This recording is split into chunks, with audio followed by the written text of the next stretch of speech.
that song. Mike's Daily Podcast. I still wanted to do a podcast yesterday, and then Mike's Daily Podcast. Then stuff happened, and I enjoyed the fact that my couch felt really nice and comfortable underneath my body, and the spiced latte that I had was delicious. And I don't mean to be so vicious to myself, but I enjoyed relaxing on my couch, watching Shakespeare and Hathaway. Mike's Daily Podcast. They're two detectives. One's last name is Shakespeare. The other's last name is Hathaway. Hey, that was actually William Shakespeare's wife. Mike's Hathaway. Daily Wasn't her name Anne Hathaway? Podcast. Like that actress that's really... Yeah! Anne Hathaway upstaged the original Anne Hathaway. Is that what happened? The one with her all her movies and her... What is Shakespeare's wife was Anne, but they spelled it... No, they're exactly the same. What? Huh. She was the wife of William Shakespeare, the English poet, playwright, and actor. They were married in 1582 when Hathaway was 26 years old and Shakespeare was 18. She outlived her husband by 7 years. Very little is known about her life beyond a few references in legal documents. Her personality and relationship to Shakespeare have been the subject of much speculation by many historians and writers. But of course, she has been eclipsed by the gal that's been in many movies. And, oh yeah, Brokeback Mountain. I'm instantly thinking of Get Smart. She was in that. She played 99 in that.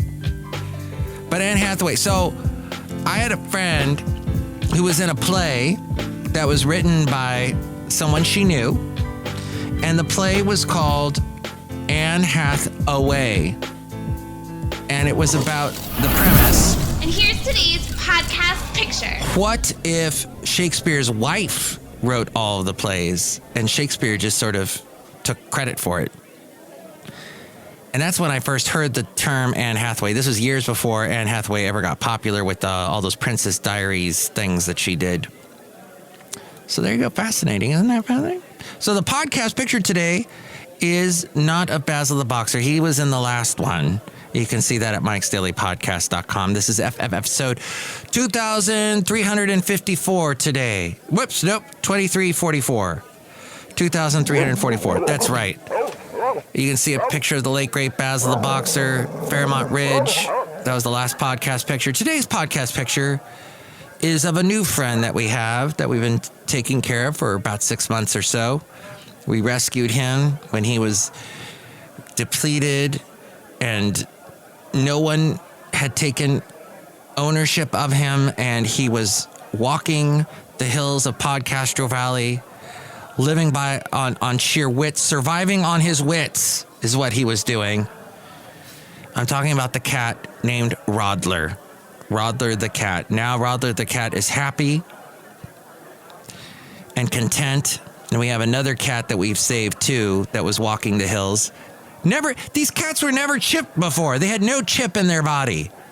They probably had never been petted before. Now they get pets regularly. They get pets and scratches and they're so happy, and they get fed and they're defleed and dewormed and they're happy as can be. And this is something it makes me proud. But this is Rodler the cat. The other cat was Patches, and we have pictures of Patches at mikesdailypodcast.com. But you can see the picture of Rodler at mikesdailypodcast.com with a little iron. I think it's made out of iron. It's a cat, a little cat sculpture. It's basically a doorstop is what it is. But it came with the house. When I purchased my house in 2009, this came with the house and I kept it. There were a couple other things that came with the house. A broom. A very old Frigidaire. Is it a Frigidaire? It's one of those old refrigerators. It doesn't work anymore, but I kept it. A couple other things. I'm a bit of a keeper. I keep things, a lot of things. So perhaps we should discuss that. But instead, and mikesdailypodcast.com is where you can also go to not only see the podcast picture today, but to hear me on the radio tomorrow. I'm doing my radio show tomorrow and every Sunday from 9 a.m. to 4 p.m. Pacific time. And you can see the link. You can click on the link and listen to me live between 9 a.m. and 4 p.m. tomorrow. And the link is at mikesdailypodcast.com. Lincoln. Oh, gosh. I watched a documentary about Lincoln, about the murder of Abraham Lincoln by Booth. And I had no idea about what ensued. You know, he wasn't caught for like 12 days. I didn't realize that. It's a fascinating documentary. Found it on the History Channel. It's actually kind of dated now, but fascinating how Booth and his sidekick, I don't know, I forget the guy's name, they basically walked around hiding in the woods, hiding in the swamp, trying to outmaneuver the police, the soldiers trying to find him. Because so he thought when he murdered Lincoln that he would become the celebrity and everybody would be, oh, thank you, Booth. Instead, everybody hated him. In fact, people were getting murdered. People were getting executed. They were getting hung by people who thought that if they looked anything like Booth, so people are judging the picture from what they saw in the newspaper. If you look like Booth, you could have been strung up and hanged up and killed. This was a lot of hangings going on at this time. So he didn't realize somebody smuggled him a newspaper out in the swamp, out in the woods, and he read it and he went, what? They hate me? No, I was going to be hailed as a hero, and now I see everybody hate. As soon as that clicked in his head, stuff started to change. And at one point, he ran into some people that were going to help him. And they were asking, what was it like? What was it like to, and he goes, oh, it's nothing to brag about. Whereas before he was, he was all full of himself. That's why he did it. Anyway, there's a bunch of other stuff. I'm not a historian. I just watched it on the History Channel, but it's a fascinating story. The guy, Dr. Mudd, because Booth basically fell from the balcony to the stage after he killed Lincoln, and he hurt his leg. As we go outside a cafe anyway, we're bringing Mike's Daily Podcast somewhere in Podcast Grove Alley, the last place on earth. He hurt his leg. This Dr. Mudd reset his leg for him. So he's walking around now with a reset leg. He's still in a lot of pain, but he's hiding out in the woods there, Virginia, and all that. And Mudd later gets caught. He gets thrown in jail.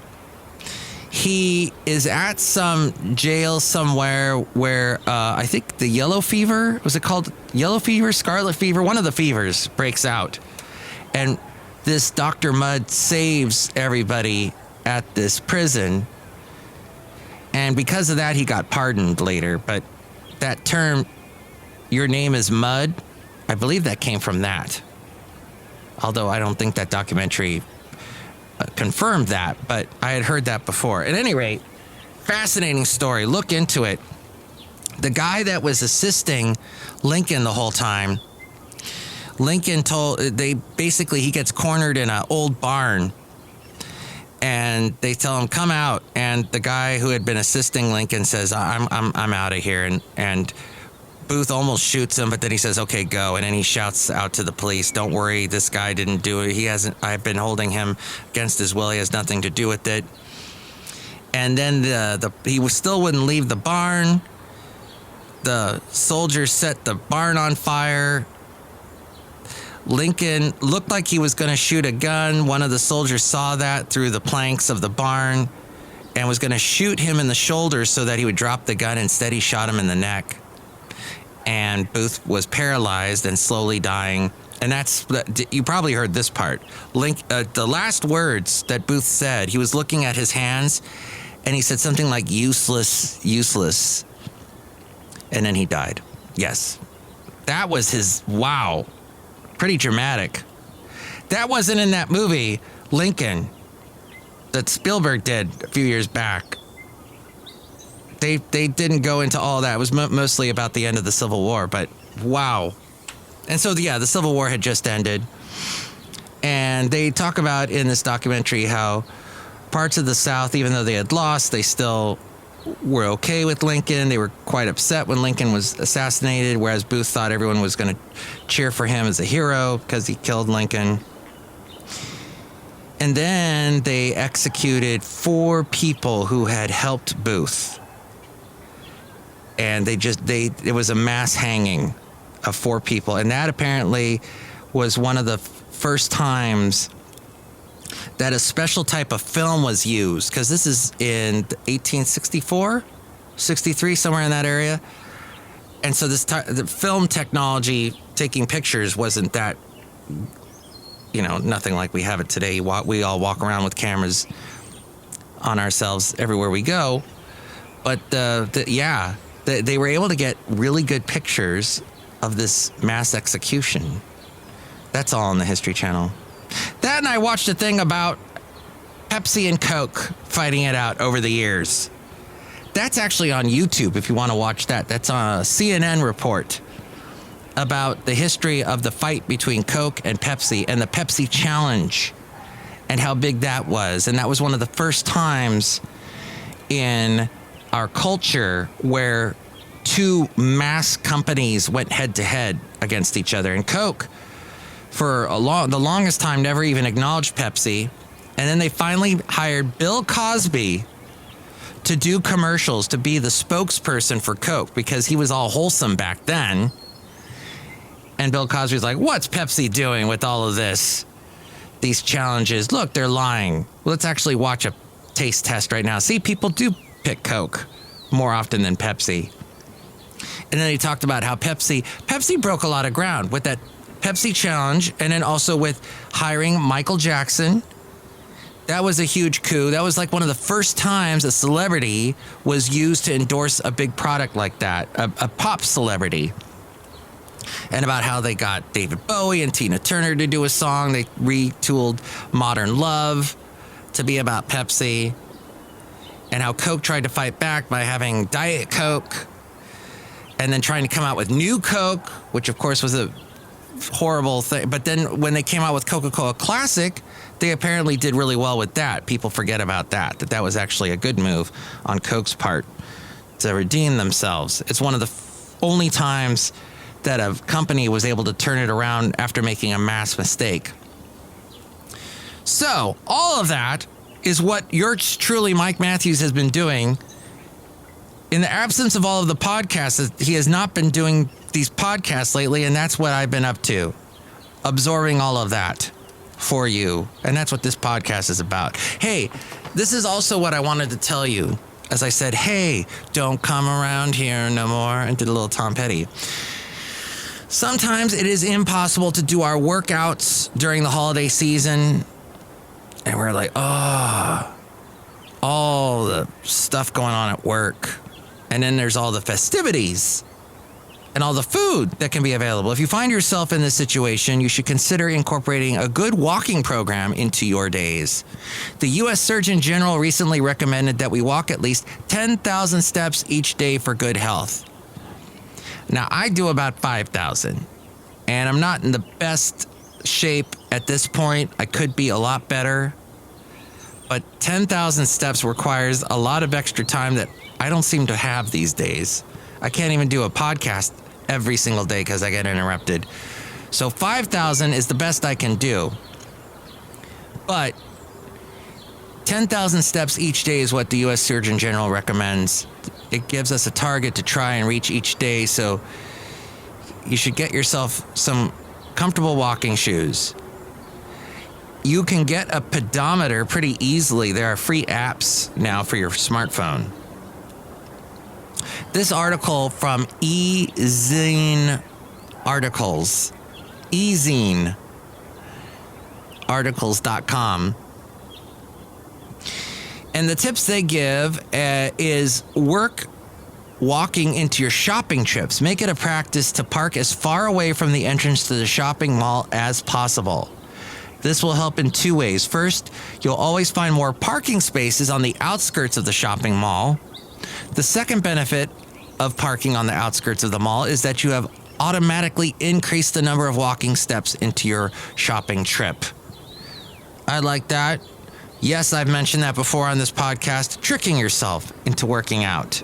At the end of the day, you can look at your pedometer and see how you did for that day. If you have not hit the target amount of steps, take a stroll around the neighborhood or take a little time to do a short workout. By knowing how many steps you need to take to hit your target, you know how long that you need to exercise. The holiday season is great, but do not let it completely stop your exercise program. Get creative. Do extra things to get your target number of steps completed each day. Walking is the perfect answer to not being able to exercise during the holiday season. They also mention WileyWeightLoss.com. And that's what I wanted to share with you about that. So, dinner outside a cafe anyway, somewhere in Podcastro Valley. And yours truly is a keeper. Podcastro Valley 10. Twitter has reportedly suspended a number of accounts by mistake after far-right extremists began exploiting the platform's new private media policy. The platform has since launched an internal review of the matter and has made the necessary corrections. The new policy, which allows individuals to request takedowns of photos or videos that contain them, has become the target of far-right activists who seek to remove pictures of them taken at hate rallies. The platform originally said that the rule was put in place to curb the misuse of media to harass, intimate, and reveal the identities of private individuals, which Twitter says disproportionately affects women, activists, dissidents, and members of minority communities. Extremists began abusing Twitter's new system shortly after it debuted. Far-right activists reportedly used services like Telegram and Gab to organize against anti-extremist accounts that work to expose and keep track of white supremacists and hate rallies. They sought to get these accounts suspended and have their personal photos removed. And then there is Taylor Swift, who has a song called All Too Well. It is the longest song to take the top spot of the Billboard Hot 100 chart. It has broken the record. And she sent flowers to Don McLean, whose song American Pie first set that record when it hit number one in 1972. Its runtime was 8 minutes and 37 seconds. The new version of All Too Well, a part of Swift's re-release of her 2012 album Red, clocks in at just over 10 minutes. Don McLean said, "What a class act." I don't know. I don't think, look, okay, so Freebird is over 10 minutes, as I recall. And then there's some songs by Yes and the prog rock bands of the 70s. There were some dance mixes that were pretty long. Come On Baby Light My Fire by The Doors was a much longer song, and then it got edited for the radio. And artists in general, musicians in general, agree that, they don't like to edit their songs down. It's like editing, would you take a paint stroke out of a Picasso, or would you edit a book that would, well, you know what? I would. Some movies that are considered classics, I watch and I go, they could have taken that whole scene out. Listening to my podcast, I go, I could have maybe have chopped that whole section out, but instead I kept it in. And perhaps maybe Taylor Swift years from now will look back at that song and go, I could have taken out that whole verse or that whole repeating section that went nowhere. But at any rate, it has gotten popular.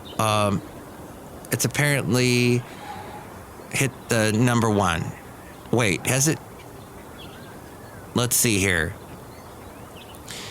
The record isn't the only one Swift has broken following the release of Red's Taylor's version with the album. She also set the record for most simultaneous U.S. Hot 100 entries by a woman, with 26 songs from the album making the Hot 100 chart. The record was previously 18 songs, which she set in 2019 with the album Lover.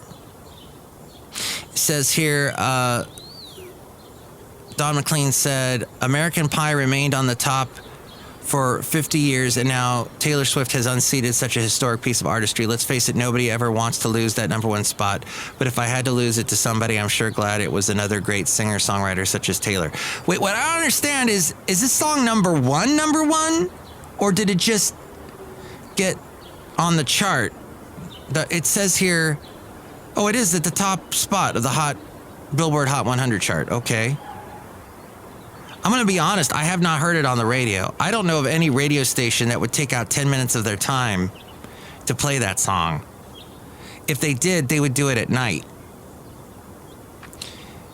Just saying. Which, by the way, speaking of radio, I saw the guy who gave me my first on-air job.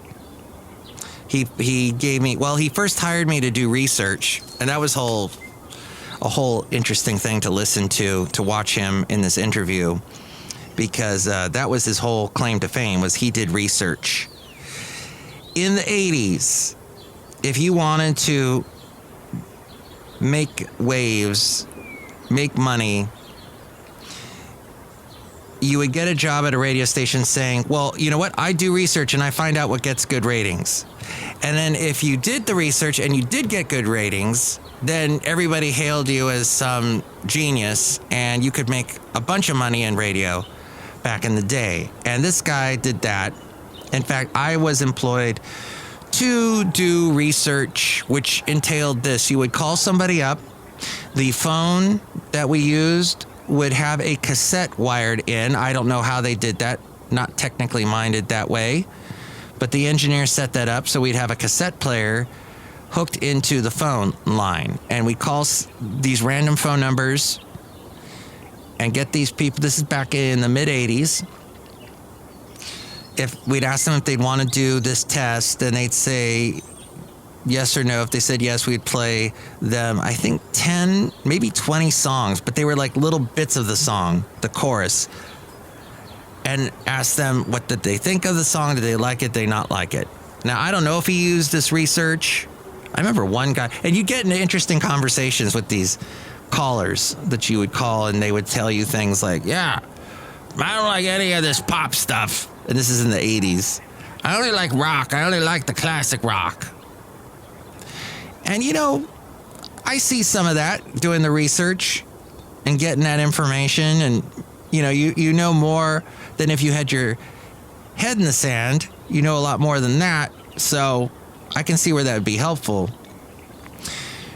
But this guy did a lot of that, and he did this interview, and he hasn't changed much at all. His hair, his look is exactly the same. He sounds the same. Watching him talk, I was immediately transported back to the 80s when I worked for him. But I was like, well, you know, I only really worked for him for about a year. And I think that's probably all I could have done, because after listening to him for about 5 minutes, I was, yeah, he was a bit, that side of radio I'm not a big fan of. But at any rate, 10-minute song.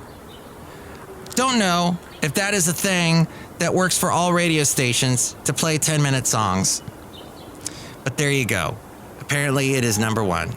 And apparently we're outside a cafe anyway, somewhere in Podcaster Valley. And apparently you're an awesome listener because you've gone through a lot of this interesting discussion on today's podcast about music and walking and Shakespeare's wife. Look who's here. Hello, my commercial to Madame Rootabega, and this was a very interesting discussion. Oh! Do you think that you and Shakespeare would have been a good couple? Yes. Do you think that you and Taylor Swift could have done a song longer than 10 minutes? Yes. Do you think this podcast should be over? No. Oh, good. Because we got 2 more people to talk to. Hello. Hello there, Mike. This is Valentino, the parking attendant. And this is Bison Bentley. Do you know that? Mike, we was hearing about you talking about Taylor Swift, and we want to hear more about Taylor Swift. Tell us everything, dear Mike. Dear. Yeah, Taylor Swift. Do you know that? Well, she's got lots of money because she sells a lot of records. Oh, and the whole story about that re-releasing that album, her 2012 album Red, the re-release is part of her effort to regain ownership of her early catalog after record executive and music manager Scooter Braun gained control of her first 6 albums' master recordings in 2019 via an acquisition deal. And that, I think, breaks all kinds of records. That's never been done before, so good for her. And that's the end of the podcast. Next show, it will be the wonderful Chely Shoehart, Floyd the Floorman, John Deere the engineer. You can chime in about anything we covered today at 336MM Daily. 3 + 3 = 6. MM as in Mike Matthews Daily, as in what this podcast will try to be, but of course gets interrupted because that's life. And, you know, it's just if you can't podcast every day, you should at least try to walk every day, is our slogan. That's what we say. And then A-Frame says this. Mike's Daily Podcast is written and produced and performed by Mike Matthews. His podcast is super easy to find. Download or listen to his show and read his blog at mikesdailypodcast.com. Email Mike now at mikesdailypodcast@gmail.com. See you tomorrow. Bye.